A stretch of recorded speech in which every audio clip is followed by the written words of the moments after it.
तो next question देखते हैं, क्वेश्चन नंबर 34। और इससे पहले जितने भी क्वेश्चंस हैं उनके प्लेलिस्ट ऑलरेडी अवेलेबल हैं, तो आप वहां पर जाकर देख सकते हैं और उससे फायदा उठा सकते हैं। चलिए नेक्स्ट क्वेश्चन हम देख लेते हैं, क्वेश्चन नंबर 34। जर्म प्लाज्म का सिद्धांत दिया था। ऑप्शंस हैं डार्विन, लिवेनहॉक, स्प्लैंजानी, वेइसमैन। तो इस क्वेश्चन का आंसर क्या हो जाएगा? ऑप्शन डी हो जाएगा, वेइसमैन। अगस्त अगस्त वेइसमैन, यानी अगस्त वेइसमैन।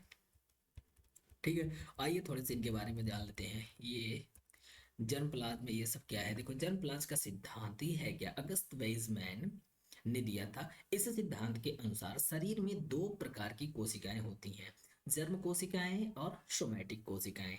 ये कोशिकाएं, देखो, जर्म कोशिकाएं के बारे में, ये कोशिकाएं अगली पीढ़ी को जन्म देती है, जैसे शुक्राणु और अंडाणु। इन कोशिकाओं में आनुवांशिक जानकारी होती है जो पीढ़ी दर पीढ़ी आगे बढ़ती है। सोमैटिक कोशिकाएं क्या होती हैं?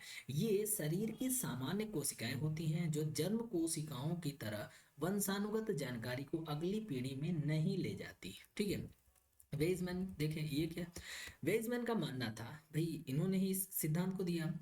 तो वेइजमैन का मानना था कि आनुवांशिक जानकारी केवल जन्म कोशिकाओं के माध्यम से ही एक पीढ़ी से दूसरी पीढ़ी में स्थानांतरित होती है और सोमैटिक कोशिकाओं में होने वाले किसी भी बदलाव का प्रभाव वंश में नहीं पड़ता। चार्ल्स डार्विन ने क्या कहा था? तो इनका देखो, चार्ल्स डार्विन एक प्रसिद्ध जीव वैज्ञानिक और प्रकृतवादी थे जिन्होंने विकास का सिद्धांत, मीन्स थ्योरी ऑफ इवोल्यूशन दिया था। उन्होंने अपनी पुस्तक on the origin of species 1859 में बताया कि पृथ्वी पर सभी जीवधारी धीरे धीरे समय के साथ विकसित हुए और यह प्रक्रिया प्राकृतिक वर्ण, मीन्स नेचुरल सिलेक्शन के माध्यम से संचालित होती है। डार्विन के मुख्य विचार, इनके क्या क्या विचार थे, इन्होंने क्या क्या कहा? तो प्राकृतिक वर्ण मतलब नेचुरल सिलेक्शन, इसका मतलब होता है कि भाई नेचर के अकॉर्डिंग जीव जो होते हैं वो नेचर के अकॉर्डिंग अपने आप को ढाल लेते हैं। ठीक है, जहाँ पर जिस तरीके से इन्वायरमेंटल कंडीशन होता है उन सब के अकॉर्डिंग जितने भी लिविंग ऑर्गेनिज्म है वो अपने आप को क्या करते हैं, ढाल लेते हैं, मतलब वो उसमें सरवाइव करना सीख जाते हैं। तो डार्विन के मुख्य विचार क्या थे? तो देख लेते हैं। प्राकृतिक वर्ण यानी नेचुरल सिलेक्शन, तो जीव जो अपने पर्यावरण के अनुकूल होते हैं वे जीवित रहते हैं और अधिक संतानों को जन्म देते हैं। इस प्रक्रिया के कारण उनकी विशेषताएं अगली पीढ़ियों में स्थानांतरित होती है। संघर्ष, स्ट्रगल फॉर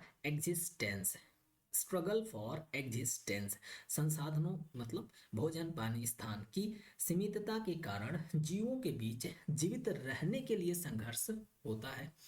भाई देखो, और वैसे भी फॉरेस्ट में पहले पहले तो फॉरेस्ट में होता था सर्वाइवल ऑफ द फिटेस्ट, वो धीरे धीरे भोजन की कमी होने की वजह से, या कह लो अपने आप को सर्वाइव कराने के लिए सब चीजें आती चली गई।